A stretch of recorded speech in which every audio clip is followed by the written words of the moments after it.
इस कार्यक्रम के पुण्यार्जक हैं गुरु भक्त परिवार भारत।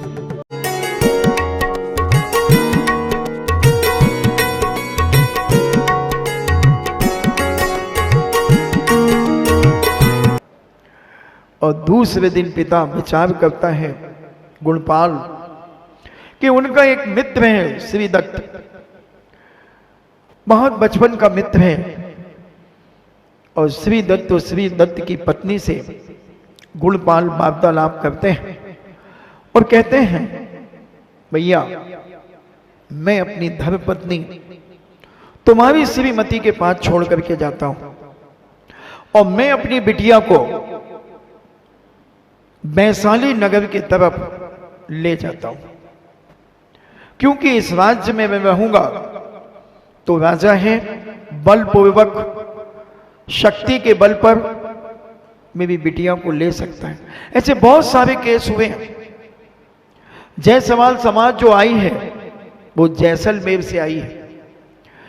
जैसलमेर से जायसवाल बने तो जैसलमेर में क्या हुआ महाराज, तुम पूछ सकते हो। वहां पर जो लोग रहते थे वहां के राजा ने चैन की बेटी मांगी थी,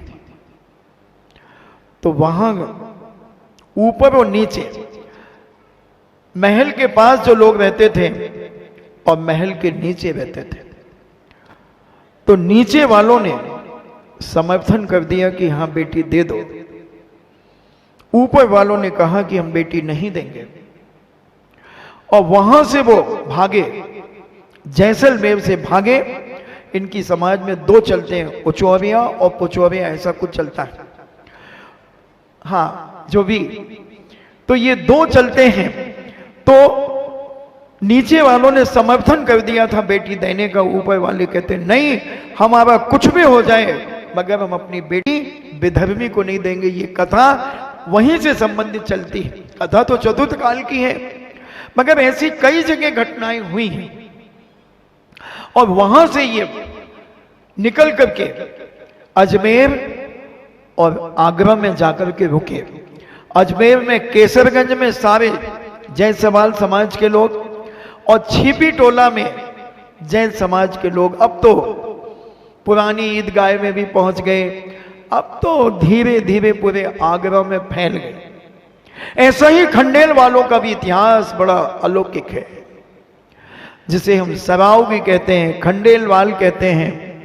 इनका इतिहास भी सीकर के पास एक खंडेला नाम का नगर था, वहां का राजा खंडेला के नाम से, जहां हमने पूज्य मुनि श्री ने वहां का पंचकल्याण कराया पूज्य आचार्य श्री की आज्ञा से। उसका भी इतिहास बड़ा विचित्र है।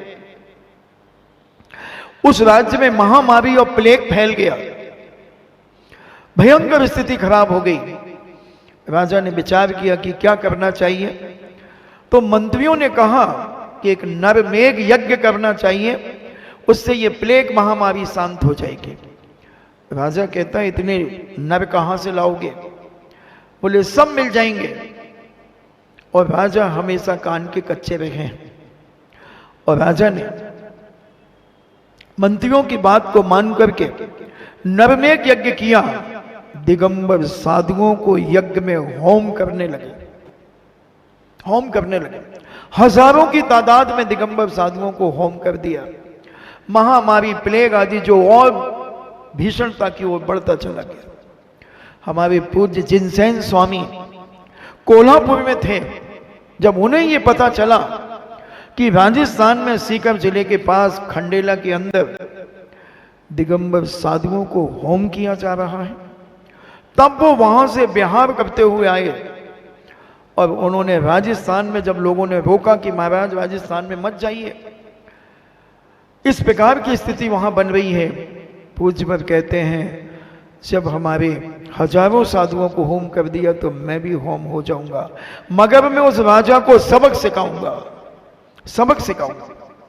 और उन्होंने ललकारते हुए अपने उपदेशों के माध्यम से, दहाड़ते हुए अपनी सिंह गर्जना के द्वारा सीकर जिले में पहुंचे।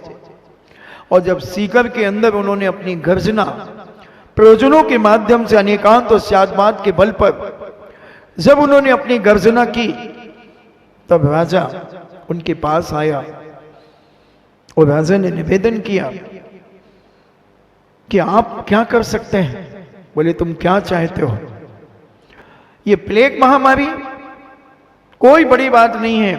आज तक हिंसा से कभी लोग सुख और शांति का अनुभव नहीं कर सकते। अहिंसा के द्वारा ही सुख और शांति का अनुभव हो सकता है। 8 दिन की मोहलत मुझे दी जाए और 8 दिन में अगर सुख शांति और समृद्धि ना प्राप्त हो तो तुम मुझे भी होम कर देना। पूज्यवर ने पंच परमेष्टि विधान कराया, शांति विधान कराया और 2 दिन में ही सारे राज्य के अंदर सुख शांति हो गई, सारी बीमारियां पलायन कर गई। तब राजा बहुत प्रभावित हुआ और राजा ने पूज्यवर से कहा कि आप क्या चाहते हैं। महाराज ने कहा जैन बनो, जैन बनो, अहिंसा धर्म का पालन करो। तब उनके 84 गांव थे और एक एक गांव के मुखिया को, सरपंच को बुलाया और पूछा कि तुम कहां से आए। उन्होंने कहा मैं पहाड़ी से आया। तो लो, आज से तुम्हारे गांव के सारे लोग पहाड़िया कहलाएंगे। तुम कहां से आए, पट्टन, तो आज से तुम पाटनी कहलाओगे। तुम कहां से आए, कस्सल, कस्सल गांव से तो तुम आज से कासलीवाल कहलाओगे। ऐसे 82 गांव के मुखिया वहां पहुंचे। अमोहे और मोहे नाम के 2 सरपंच वहां नहीं पहुंचे। तब पूज्यवर ने पूछा कि सारे लोग आ गए। बोले नहीं महाराज, 2 गांव के रह गए, बच गए, 2 बच गए। तो अमोहे बज और मोहे बज, ऐसा उन्हें गोत्र देकर के ये खंडेलवाल समाज की स्थापना हुई। इतिहास बड़े विचित्र हैं बंधु, बड़े विचित्र हैं इतिहास। इसलिए जो धर्म की रक्षा करते हैं उनका ही अलौकिक जीवन होता है। और यहां पिता कहता है कि अगर विधर्मी को बेटी नहीं दी तो ये प्राण भी ले सकता है, प्राण भी ले सकता है। और इसकी मां यानी मेरी धर्मपत्नी धनश्री मां बनने वाली है। समय बहुत कम बचा हुआ है, क्या किया जाए। मित्रों मित्र की पत्नी से वार्तालाप होता है, वार्तालाप चलता है और साहर्ष स्वीकार करते हैं श्रीदत्त और श्रीदत्त की पत्नी। हाँ हाँ, मैं अपनी बहन को बहुत सुरक्षित और व्यवस्थित रखूंगी, आप चिंता न करें। धनश्री से कहा जाता है कि तुम साथ में चलना खतरा है, क्योंकि 5, 6, 7 महीने के बाद बहू को ज्यादा घूमने की आज्ञा सासू जी नहीं देती, मगर जो मन चली होती है वो तो घूमती फिरती रहती है, तो कई बार धोखा भी खा जाती है। बहुत सावधानी की जरूरत होती है। और वह धनश्री श्री दत्त के यहां पर चली गई, पड़ोस में थे, चली गई। और राजा को कानों कान भी खबर नहीं लगी। और गुणपाल ने अपनी बिटिया सुबंधु श्री को साथ लिया, कुछ आभूषण लिए, कुछ पैसा लिया और 1 अरब 8 करोड़ की संपत्ति वहीं छोड़कर, गुणपाल वहीं छोड़कर अपने मकान में ताला लगा करके अपनी बिटिया को और स्वयं रातों रात वहां से निकल गया। और वहीं पर कहीं स्थान पर व्यापार करने लगा। बेटी का पानी ग्रहण कर दिया। बारात में जा रही हैं क्या? बेटी की अरे तुम कहां मिलेगी तुम्हें, बैठ जाओ अभी। बुलौआ भुजवा देंगे, हम कह देंगे कि गुणपाल जी से कि भाई बुलौआ तो भेजो, आगरा तो भेजनी पड़े। आ जाएंगी वो तो, जब तुम नहीं जाओगी तो वो अपने आप आ जाएगी। और वह धनश्री वहां रहने लगी, बड़े शालीनता पूर्वक रहने लगी। सारी सुख सुविधाएं जो एक गर्भवती मां को मिलती हैं वो सारी की सारी वह देने लगे। और गुणपाल ने अपनी बेटी का विवाह एक सर्वांग गुण संपन्न एक युवा के साथ किया। युवा सोने चांदी का बहुत बड़ा व्यापारी था। उसके पिता बहुत सज्जन थे। पुत्र प्रतिदिन अभिषेक और पूजन करता था। बिटिया यही तो चाहते एक धर्मात्मा, एक सम्यक दृष्टि बिटिया यही चाहती है कि मेरा होने वाला पति जिनेंद्र भगवान का अभिषेक करे, जिनेंद्र भगवान का पूजन करे, साधु संतों को आहार दान दे और अपने जीवन में स्वाध्याय करे। और क्या चाहिए, जिसके पास ये है समझ लो मिल गया उसे कोई एक सुंदर सा राजकुमार। गुण चाहिए बंधुओं, गुणवान ही चाहिए और गुण को ही देखना चाहिए। चमड़ी और दमड़ी तो ये तो पाप पुण्य का खेल है, हाथ का मैल है, और धर्म पुरुषार्थ का खेल है। अब एक सर्वांग सुंदर गुणवान चरित्रवान पवित्र युवा उस शुबंधु श्री को प्राप्त हुआ।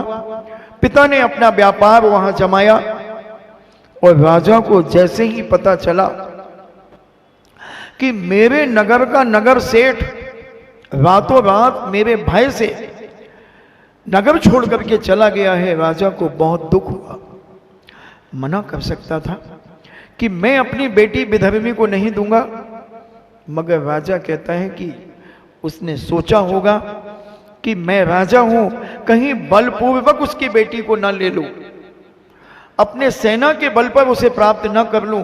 ठीक किया उसने, अपनी बेटी के धर्म की रक्षा की और मैं उसे खोज करके पुनः अपने राज्य में बुलाऊंगा। और राजा ने अपने कुछ दूतों को उसकी खोज करने के लिए भेज दिया गया और धनश्री श्री दत्त के यहां पर बहुत शांतिपूर्वक शालीनता पूर्वक जीवन व्यतीत करने लगी। जिनेंद्र भगवान के दर्शन पूजन करने जाने लगी, अभिषेक देखने लगी, गंधोदक लेने लगी और अपने भक्ति पूर्वक, क्योंकि गर्भवती महिला 9 महीने तक यानी बच्चे को जन्म देने के पहले पहले तक जिनेंद्र भगवान की पूजन कर सकती है। आजकल की कुछ बुजुर्ग माताएं मना करती हैं कि 5 महीने के बाद तुम्हें पूजन नहीं करना चाहिए। ये उनकी अज्ञानता है उन दादियों की। स्वाध्याय करें। श्री जिनसेन स्वामी द्वारा रचित आदि पुराण पढ़ें। उन्होंने हर महीने की पूजन अलग अलग बताई, कौन से महीने में क्या करना, कैसे करना, पूरे गर्भ से लेकर के और मोक्ष तक की 53 क्रियाएं पूज्यवन ने उस आदि पुराण के अंदर लिखी। मैं कहता हूं हर बिटिया को शादी के पहले, हर बेटे को शादी के पहले आदि पुराण जरूर पढ़ना चाहिए, आदि पुराण जरूर पढ़ना चाहिए। और उसी में शादी कैसे करना चाहिए ये भी उसी आदि पुराण के अंदर जो पूज्यवर ने चक्रवर्ती विवाह की जो एक परंपरा चलाई वो उन्होंने अपने मन से नहीं चलाई। महाराज जी जो भी बोलते हैं वो आगम के अनुसार ही बोलते हैं, बस उसको डेवलप करते हैं, उसको फैलाते हैं। एक बिंदु मिल जाए उस बिंदु को वो सिंधु बना करके पब्लिक के सामने परोसते हैं। उसमें आदि पुराण के अंदर लिखा कि जिनालय में भगवान के सामने विवाह होना चाहिए। पूरा दिया 7 और शादी के बाद 7 दिन का ब्रह्मचर्य व्रत पालन करके पर्यटन के लिए जाना चाहिए, यानी तीर्थ यात्रा के लिए जाना चाहिए। और 7 दिन के बाद धूमधाम से अपनी गृहस्थी में प्रवेश करना चाहिए। और ऐसा नहीं कि जैन दर्शन केवल त्याग और अध्यात्म की बात करता है। जैन दर्शन आपका गृहस्थ जीवन कैसे जिया जाता है वो भी सिखाता है, वो भी बतलाता है बंधुओं। तो आदि पुराण जरूर पढ़ना चाहिए और अपनी बेटी को शादी में जरूर आदि पुराण भेंट करना चाहिए कि बेटा अब तू कीचड़ में जा रही है तो ले ये एक ज्ञान रूपी जल की बाल्टी, इसको अपने साथ ले जा और वहां भी स्वाध्याय करना, अपने जीवन को धन्य मानना। कभी और इस पर विस्तार से चर्चा अपन करेंगे। और वह धनश्री श्री दत्त के यहां पर है, विचार करती हैं कि बेटी का विवाह कहां हुआ होगा, कैसा हुआ होगा, मगर पुनः उसके मन में भावना आती है कि मेरे पति बहुत समझदार हैं, बहुत विवेकशील हैं। उन्होंने बेटी को निश्चित किसी योग्य व्यक्ति को ही दिया होगा, और योग्य व्यक्ति अगर नहीं मिला होगा तो बेटी अभी भी कुंवारी होगी। कोई बात नहीं, बेटी अभी ज्यादा बड़ी थोड़ी हुई है, अभी तो मात्र 22 साल की है, और 22-23 साल में तो शादी हो ही जाएगी। और यहाँ तो शादी हो ही गई थी। बड़ी उम्र रख कर के शादियां करना, आधा बुढ़ापा तो लड़कियों का वैसे ही आ जाता है। अभी जॉब कर रही है मेरी बेटी, अभी पढ़ रही है मेरी बेटी। हाँ तो कब करोगी, कितने साल की? अभी ज्यादा नहीं, 29 ही की है। अच्छा 29 की भी ज्यादा नहीं, कब करोगे? अभी 1-2 साल थोड़ा और वो अपने पैरों पे खड़ी हो जाए, तो फिर 30-32 में जब आधी डुकरिया हो जाएगी, जब हम उसको कर देंगे किसी डोकरे के साथ में, किसी डोकरे के साथ में कर देंगे। क्योंकि फिर जैसे ही मैं तो कहता हूं, आपको इनका अनुभव होगा, 25 के बाद यूजलेस मिलना शुरू हो जाते हैं। 25 के बाद की स्थिति, और एक प्रश्न उठता है लोगों के अंदर कि उम्र क्यों हो गई इतनी ज्यादा, ये 28 की क्यों हो गई? और कह दूं, मगर समय हो गया, कभी फिर कहूंगा। बहुत अच्छी बात मन में आई थी, बहुत अच्छी, थोड़ी चुभने वाली बात आई थी, चिढ़ने वाली बात आई थी, मगर कभी ना कभी तो आएगी। आज दबा लूंगा तो कभी ना कभी उभर के आएगी, कभी फिर विस्तार से बताऊंगा। आज आपका समय हुआ, और धनश्री श्री दत्त के यहाँ पर रह रही हैं, सब सुख सुविधाओं से संपन्न हैं, प्रभु का भजन कर रही हैं, स्तुतियां कर रही हैं, पूजन कर रही हैं, अभिषेक देख रही हैं, जाप कर रही हैं, जो भी एक गृहिणी का कर्तव्य होता है वह सारा कर रही हैं। ये उम्र बढ़ने की बात को लेकर कभी बताऊंगा क्या कारण है कि आज की बिटियां, मम्मी अभी इतनी जल्दी क्या है, प्लीज अभी तो मैं 28 ही की हुई हूं, अभी 29 ही की हुई हूं, ये प्लीज लगा करके अपनी मम्मी को चुप कर देती है। प्लीज में बहुत बड़ी ताकत सी लगती है, मगर अगर समझदार माँ होती है तो वो 20-25 के पहले पहले ही कर देती। फिर तू जान, तेरा काम जाने, वहीं से पढ़ना, तू अपने ससुराल से पढ़ना, मेरे घर से तो जा। समझदार माँ कहती हैं, धर्मात्मा माँ कहती हैं, और इसमें क्या राज है, वो राजों को मैं कभी खोलने का प्रयास करूंगा। इन्हीं मंगल भावना के साथ परम पूजनी द्वादशांग जिनवाणी माता की।